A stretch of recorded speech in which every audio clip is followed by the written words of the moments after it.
Hello नमस्कार दोस्तों, स्वागत है आपका इस वीडियो में। जैसा कि हमने पिछली वीडियो में बात की थी, हम आज शुरू करने जा रहे हैं आर एस शर्मा की बुक। आर एस शर्मा की बुक के बारे में कौन नहीं जानता होगा। आर एस शर्मा की बुक किसी भी कॉम्पिटिटिव एग्ज़ाम के लिए बहुत अच्छी बुक मानी गई है, जो कि एंशियंट हिस्ट्री की बुक है। एंशियंट हिस्ट्री की ये बुक बहुत ही अच्छी मानी गई है।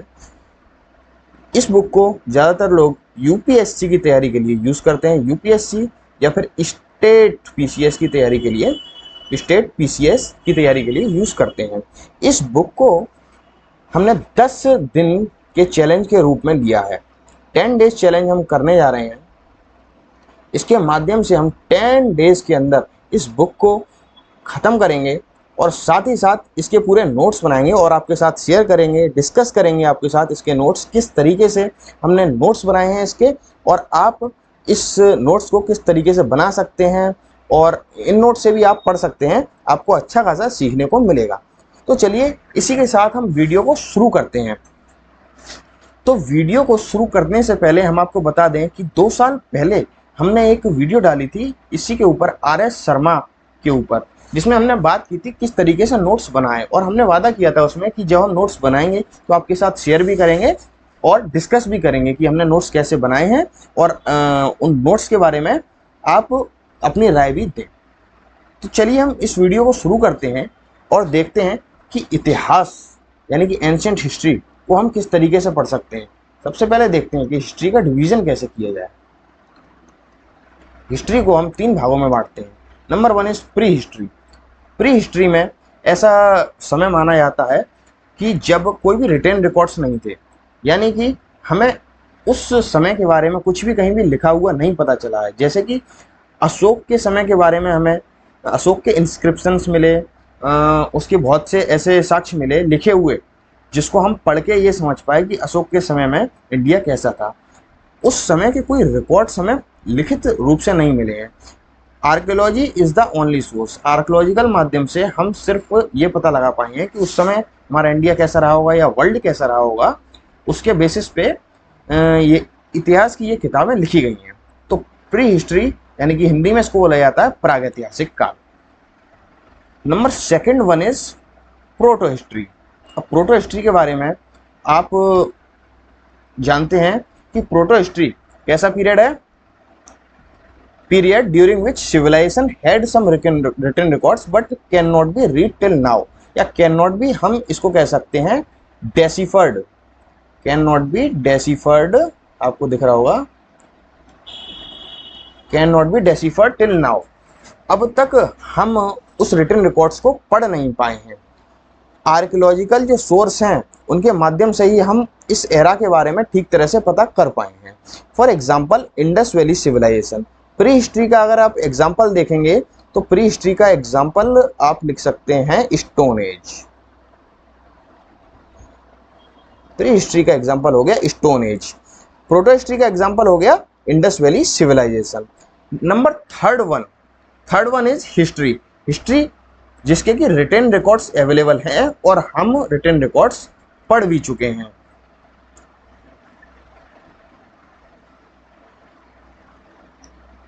जिसके कि रिटन रिकॉर्ड्स हैं और हम रिटन रिकॉर्ड्स पढ़ भी चुके हैं। हिस्ट्री को हम 3 भागों में बांटेंगे, ancient, medieval and modern. Ancient history जिसको कि हम 10 दिन में कंप्लीट करने वाले हैं। तो वेरी फर्स्ट टॉपिक जो प्री हिस्ट्री का, हम वेरी फर्स्ट टॉपिक जो आज शुरू करेंगे, प्री हिस्ट्री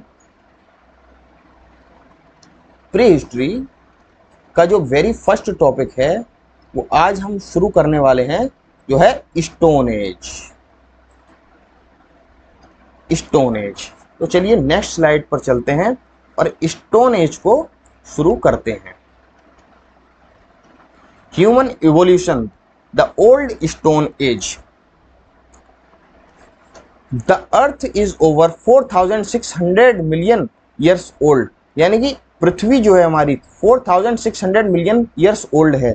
460 करोड़ साल पुरानी, यानी कि कितनी है? 460 करोड़ साल पुरानी। आप कल्पना कर सकते हैं कि हमारी अर्थ इतनी पुरानी है। तो the evolution of its crust shows 4 stages. Crust क्या होता है? अर्थ का जो ऊपरी भाग है, मिट्टी का जो ऊपरी भाग है, अर्थ का, उसे क्रस्ट बोला जाता है। तो क्रस्ट के इवोल्यूशन को 4 स्टेजेस में बांटा गया है। उसमें से जो 4th स्टेज है, देखिए हमारे लिए, हमारे एग्जामिनेशन पॉइंट ऑफ व्यू से, या हम कह लें हमारे पढ़ने के पॉइंट ऑफ व्यू से ये ज़्यादा इंपॉर्टेंट है, हम उसी को पढ़ते हुए चलेंगे। तो जो 4th स्टेज है उसका नाम है क्वाटरनरी। क्वाटरनरी स्टेज को 2 इपॉक्स में बांटा गया। क्वाटरनरी स्टेज को 2 इपॉक्स में बांटा गया, जिसको कि क्या बोलते हैं, quaternary stage is divided into 2 epochs. Number 1 is Pleistocene, second is Holocene.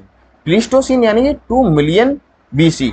BC का मतलब आप समझते होंगे, बीसी का मतलब होता है बिफोर क्राइस्ट। बिफोर क्राइस्ट का मतलब होता है ईसा मसीह के जन्म से पहले। देखिए जैसे कि ये टाइमलाइन, हम एक टाइमलाइन के थ्रू समझते हैं, जैसे कि ये हुआ ईसा मसीह का जन्म, ठीक है। तो ईसा मसीह के जन्म से पहले जितनी भी डेट्स होंगी, जैसे कि 100 साल पहले, 200 साल पहले, उन सबको रखा गया है बीसी के अंडर। बीसी का मतलब होता है बिफोर क्राइस्ट, ईसा मसीह के जन्म से पहले, इसको बीसी बोला जाता है। और ईसा मसीह के जन्म के 100 साल बाद या 200 साल बाद डॉट डॉट डॉट डॉट कितने भी साल बाद देख सकते हैं, इस टाइम पीरियड को बोलते हैं एडी, यानी कि एनो डोमिनी। एनो डोमिनी, ठीक है।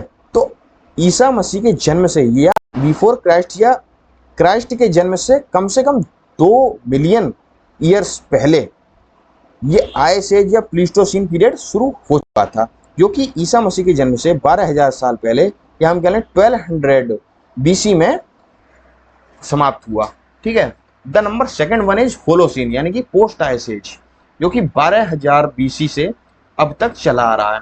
अब यहाँ एक बात समझने वाली है कि आइस एज है, यानी कि पूरी दुनिया जमी हुई है, सब बर्फ में है, इसका मतलब जीवन बहुत मुश्किल से पॉसिबल हो पा रहा होगा।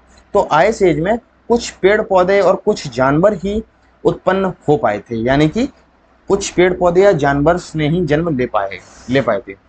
अगला है post ice age. Post ice age यानी कि अब आइस एज का अंतरिम चरण चल रहा था, आइस एज धीरे धीरे करके खत्म हो रहा था।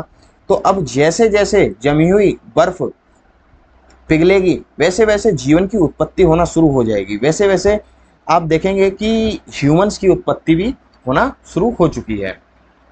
तो हम नेक्स्ट चलते हैं। Life begin on earth around 3,500 million years ago. 3,500 million years ago अपने अर्थ पर लाइफ जो है शुरू हो चुकी थी। पर क्या थे वो थे प्लांट्स एंड एनिमल्स। जैसा कि मैंने आपको बताया था कि जमा हुआ जब सब कुछ होगा तो कुछ प्लांट्स और एनिमल्स ही जन्म ले पाएंगे। और प्लांट्स भी ये नहीं, सारे, कुछ प्लांट्स जो अच्छी खासी ठंड को झेल जाते हैं, और कुछ animals. Humans appeared in pre Pleistocene and early Pleistocene times. Humans pre Pleistocene और अर्ली पैलिस्टोसिन में ही अपीयर हो चुके थे। होमिनिड्स, पर जो आज के ह्यूमंस आप देख रहे हैं ये वाले नहीं, होमिनिड्स यानी कि अर्ली ह्यूमंस, ये हम लोगों से बहुत अलग थे। About 6 million years ago, but several types of humans lived in southern and eastern Africa. यहाँ आपको एक बात क्लियर करना चाहता हूँ कि हम लोग जो हैं, आप समझते होंगे हम इंडिया के मूल निवासी हैं, हमारा धर्म बहुत पुराना है, हम लोग गर्व करते हैं, पर इसमें गर्व करने वाली कोई बात नहीं। हम लोग सब अफ्रीका से उत्पन्न हुए हैं। द फर्स्ट जो रेस है, फर्स्ट ह्यूमंस अफ्रीका में उत्पन्न हुए थे। अभी आप आगे पढ़ेंगे कि किस तरीके से अफ्रीका से हम लोग इंडिया आए हैं, फिर इंडिया में आकर के सिविलाइजेशंस डेवलप हुई। तो चलिए आगे चलते हैं। तो होमिनिड 6 मिलियन ईयर्स एगो उत्पन्न हो चुके थे। Number second one is Australopithecus. अगला हम पढ़ने वाले हैं ऑस्ट्रेलोपिथेकस के बारे में। कहते हैं कि एक बहुत ही अहम कदम था, यानी कि मोमेंटस स्टेप था। The birth of the creature called Australopithecus was a momentous step in the evolution of the human line. ये एक बहुत ही अहम कदम था। ऑस्ट्रेलोपिथिकस क्या था? आधा एप और आधा ह्यूमन लाइक। आधा एप मतलब समझते हैं आप, मंकी, और आधा ह्यूमन लाइक कैरेक्टरिस्टिक्स शो करता था। ओरिजिनेटेड रफली between 5.5 million and 1.5 million years ago. 5.5 million से 1.5 मिलियन के बीच में ये ओरिजिनेट हुआ था। चलिए नेक्स्ट स्लाइड पर चलते हैं। नेक्स्ट स्लाइड है ऑस्ट्रेलोपिथेकस के बाद क्या हुआ। तो अब आप क्या हो चुके थे, ऑस्ट्रेलोपिथेकस यानी कि app plus human like characters थे इसमें, यानी कि बंदर और ह्यूमन लाइक कैरेक्टरिस्टिक्स हैं, अभी अभी पूरी तरह से ह्यूमन नहीं बने हैं। अब इंपॉर्टेंट स्पीसी इवॉल्व हुई हैं, उनके बारे में थोड़ी सी स्पीसीज हैं, उनके बारे में मैं आपको बताता हूँ। इसके बाद हुई होमो हैबिलिस यानी कि मीन्स स्किलफुल मैन यानी कि हैंडीमैन, जो कि काम करना सीख गया था, ऐसा आदमी जो काम करना सीख गया था। अगला है होमो इरेक्टस।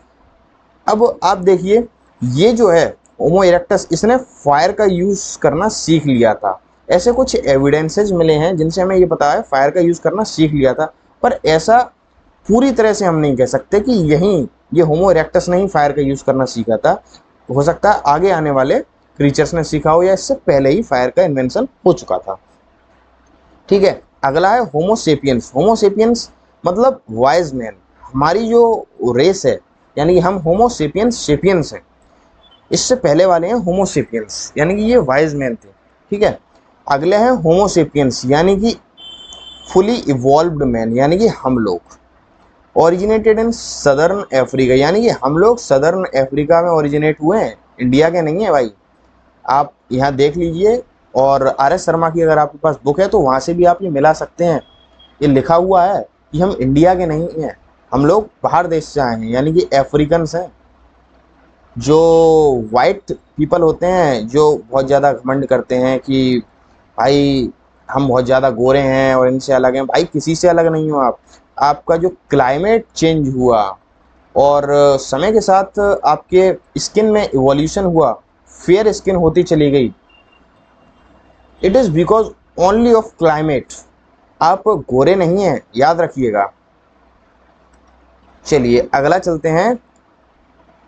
इसकी जो डेट है आप एक बार डेट देख लीजिए कि 1,15,000 ईयर्स एगो इसकी डेट है, जो होमो सेपियंस सेपियंस है।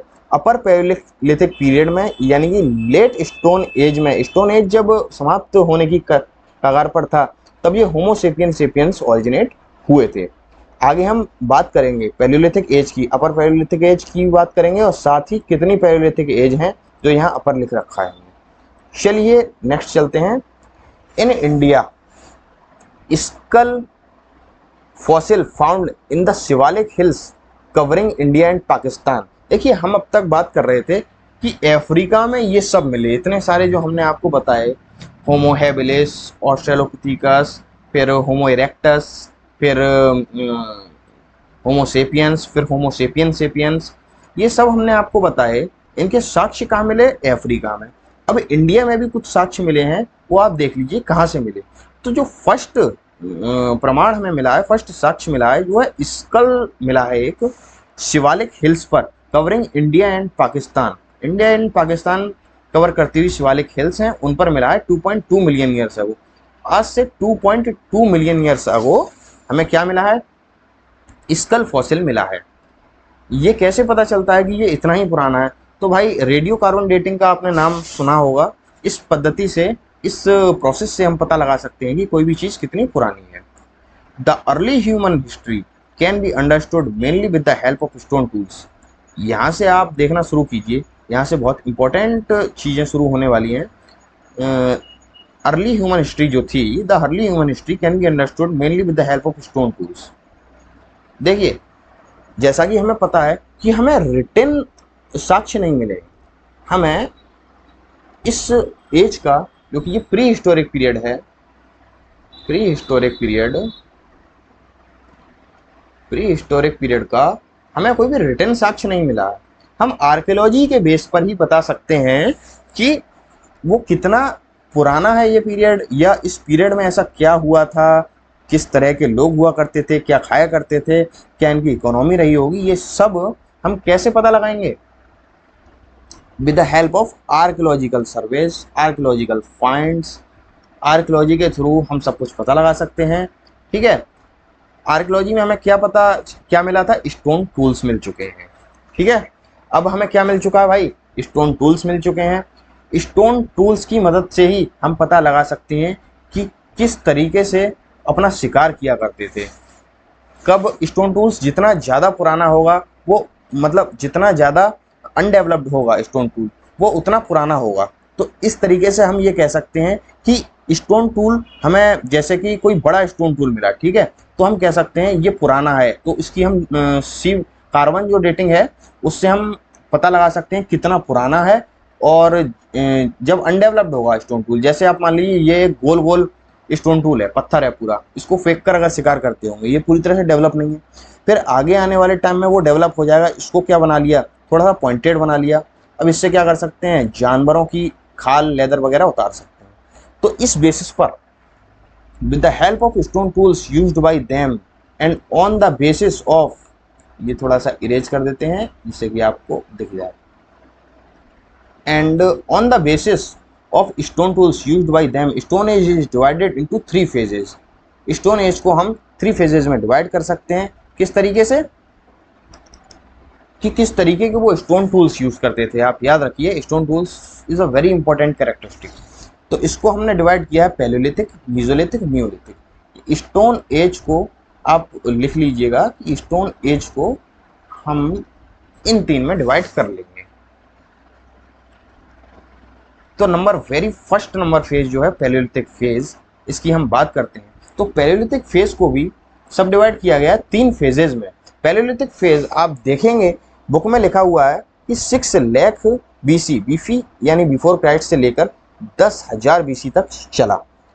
कहीं कहीं आप किसी बुक में 5 लाख बीसी भी देख सकते हैं, ठीक है। तो इतना बड़ा कोई इशू नहीं है, हम अनुमान ही लगा रहे हैं, कहीं लिखा हुआ नहीं है। हमने किसी आर्कियोलॉजिकल फाइंड्स में हमें जो चीज़ें मिली हैं उसके हिसाब से हमने लगाया कि 5 लाख या 6 लाख। तो आप कुछ भी लिख सकते हैं, आप 6 लाख लिख लीजिए।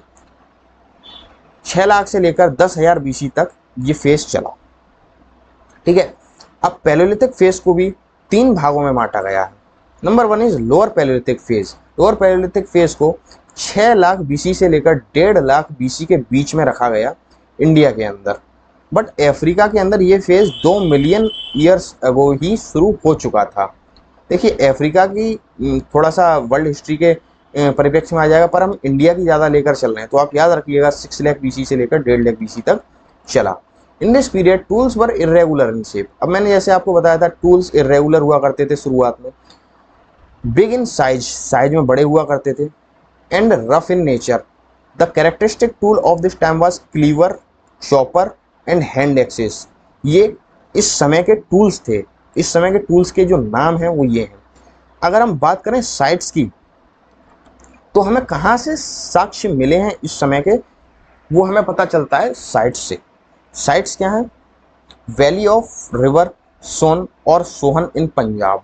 पंजाब में सोहन वैली है जो इस समय पाकिस्तान में लाई करती है, वहाँ हमें साक्ष्य मिले हैं। कश्मीर में मिले हैं, थार डेजर्ट में मिले हैं, बेलन वैली उत्तर प्रदेश, डिडवाना राजस्थान, चिरकी नवासा। और भी जगह साक्ष्य मिले हैं। जैसे कि अगर हम साउथ इंडिया में आ जाते हैं, भाई ये सिविलाइजेशन साउथ इंडिया तक पहुंच चुकी थी। नागार्जुन कोंडा आंध्र प्रदेश में, Bhimbetka caves rock shelters near Bhopal. ये वेरी इंपॉर्टेंट है, आप देख, ये वाला आप लिख सकते हैं, वेरी इंपॉर्टेंट है। भीमबेटका केव्स रॉक शेल्टर्स, ये गुफाएं हैं जहाँ अर्ली पीपल, यानी कि अर्ली पीपल रहा करते थे। अर्ली पीपल स्टे किया करते थे इन गुफाओं में। ये रॉक शेल्टर्स हैं। शेल्टर्स का मतलब ये है जहाँ आप रहते हैं, जहाँ स्टे कर सकते हैं। तो ये आप अच्छी तरह से याद कर लीजिएगा। भोपाल से करीबन 45 किलोमीटर की दूरी पर है ये भीमबेटका गुफा। यहाँ बहुत कुछ लिखा भी मिला है, पर उसको जाहिर सी बात है हम पढ़ नहीं पाए हैं। लिखा तो नहीं मिला है, हम कह सकते हैं बहुत सारे पेंटिंग्स बनी मिली हैं, जिसके बारे में हम आपको आगे बात करने वाले हैं। बने रहिए आप इस वीडियो में, आगे बात करेंगे। फिलहाल देखते हैं middle Palaeolithic phase. Middle Palaeolithic phase यानी कि प्लेस्ड बिटवीन 1.5 लाख बीसी से 35,000 बीसी के बीच में इसको रखा गया। द टूल्स वर फ्लेक्स और small pieces of stone. Flakes का मतलब क्या होता है, छोटे छोटे पीसेज स्टोन्स के, microlith. The characteristic tools of this time was scrapers, borers, points, blades, all were made of flakes. Sites जो हैं उनके बारे में अगर हम बात करें तो रफली अगर हम देखें कि लोअर पैलियोलिथिक फेज में जो साइट थी वही हम इस फेज में भी रख सकते हैं। आर्टिफैक्ट्स यानी कि कलाकृतियाँ मिली हैं इन साइट से। नर्मदा रिवर के जो पास जगह साइट है उस पर हमें कलाकृतियाँ मिली हैं। तुंगभद्र रिवर है उसके पास भी कलाकृतियाँ मिली हैं और बेलन वैली के पास भी मिली हैं। चलिए अगला देखते हैं हम अपर पैलियोलिथिक फेज। इस फेज में आपको क्या जानने को मिलता है, देखिए placed between 3500 BC to 10,000 BC। 10,000 BC तक ये फेज रहा अपर पैलियोलिथिक फेज। देखिए थोड़ा बहुत गलती हो जाती है कभी कभार, कहीं दिमाग थोड़ा सा डिस्ट्रैक्ट हो जाता है। आप लिखिएगा upper Palaeolithic phase. The characteristic tools of this phase was blades and burins. ये इस समय के टूल्स माने गए थे। साइट्स क्या थी, इंडिया में इसकी 566 साइट्स मिली हैं। आप सोच कर देखिए इंडिया में इतनी ज़्यादा साइट्स मिली हैं तो अफ्रीका में भाई कितनी ज़्यादा साइट्स मिली होंगी। Andhra Pradesh, Karnataka, Maharashtra, central Madhya Pradesh, southern UP etcetera, इन सब जगह इसकी साइट्स मिली हैं। भीमबेटका, हमने भीमबेटका की आपसे बात की थी लोअर पैलियोलिथिक फेज में भी, जो कि 45 किलोमीटर साउथ है, जो कि 45 किलोमीटर साउथ ऑफ भोपाल में पाया जाता है। इस समय क्लाइमेट जो है वो थोड़ा कम ह्यूमिड हो चुका था। इसके बाद जैसे जैसे देखिए क्लाइमेट अच्छा होता जाएगा, सीधी सी बात है, उसके बाद मॉडर्न मैन तो मैन और इवॉल्व होता जाएगा और मॉडर्न मैन की तरफ बात चलती रहेगी। ठीक है, अगला जो फेज है वो है मीजोलिथिक फेज। ये फेज चला था देखिए 6 लाख BC से 10,000 BC तक। कौन सा चला था, पैलियोलिथिक फेज। पैलियोलिथिक फेज अभी हमने पढ़ा था वो 6 लाख BC से लेकर 10,000 BC तक चला था। अगला जो फेज है वो मीजोलिथिक फेज शुरू हो जाता है 10,000 BC से। कहीं कहीं आप इसको 9,000 भी देख सकते हैं। So that's not a big issue, इतने टाइम पहले की बात हो रही है, थोड़ी बहुत डेट आगे पीछे हो जाती है। तो 10,000 BC से 6,000 BC तक इसकी डेट मानी गई है। The upper Palaeolithic phase came to an end with the end of ice age. Ice age खत्म हो रही थी, अब 10,000 BC से आगे की बात चलेगी। ये ट्रांजिशन जो है वो बहुत ज़्यादा है, इम्पोर्टेंट है, क्योंकि जैसे जैसे क्लाइमेट अच्छा होता जाएगा, जैसे जैसे बर्फ़ पिघलती जाएगी, ह्यूमंस का इवोल्यूशन होता जाएगा। This was a transition phase from a very cold climate to warm climate which was highly conducive for the development and evolution of human beings. जैसा कि मैंने आपको बताया कि जैसे जैसे बर्फ़ पिघलती जाएगी ह्यूमन बींग्स का डेवलपमेंट होता जाएगा। One of the major beginning at this time was domestication of animals. अब हम जानवर पालने लगे थे। मीजोलिथिक फेज में जानवर पालने लगे थे। Whose evidence has been found from Adamgarh MP। Madhya Pradesh के आदमगढ़ से हमें इसके बारे में पता चलता है। बाहोवर राजस्थान से भी पता चलता है। इस समय का जो मेजर अचीवमेंट है, the major achievement of this period was a characteristic tool known as microlith. Mesolithic period में माइक्रोलिथ नाम का एक टूल बहुत ज़्यादा काम आया। माइक्रो मीन्स छोटा, माइक्रो का मतलब क्या होता है, छोटा, या हम कह सकते हैं small.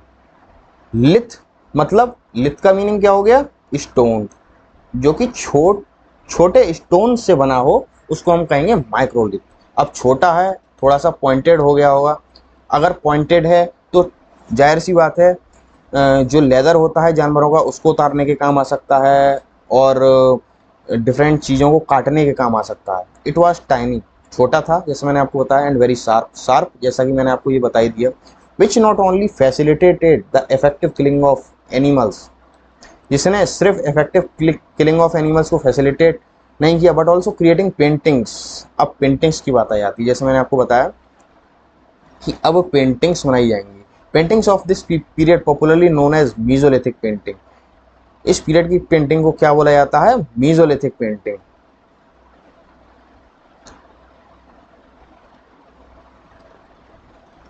Mesolithic painting is not only the mark of aesthetic sense, but also it is the most important source to know about the socio cultural.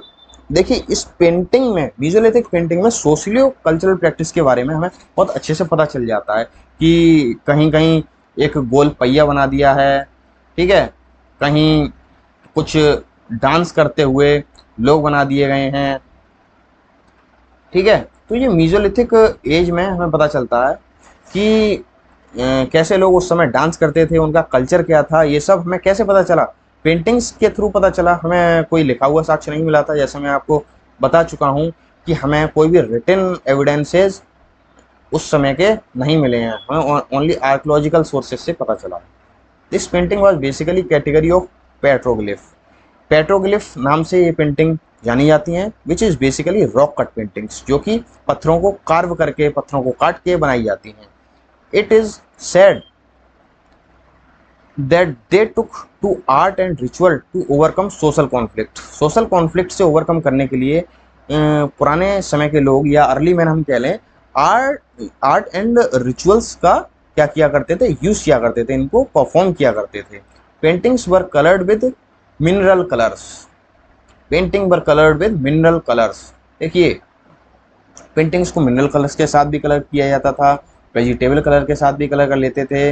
Red, main बात यहाँ देखिए, जो रेड कलर है वो क्या है, red colour was a dominating colour. Red colour तो dominating colour होता ही है। आप जैसे देखते हैं लाल कुछ भी आप पहन कर चल दीजिए और सामने अगर सांड खड़ा हुआ तो आपके लाल कलर को देख के उड़ा देगा।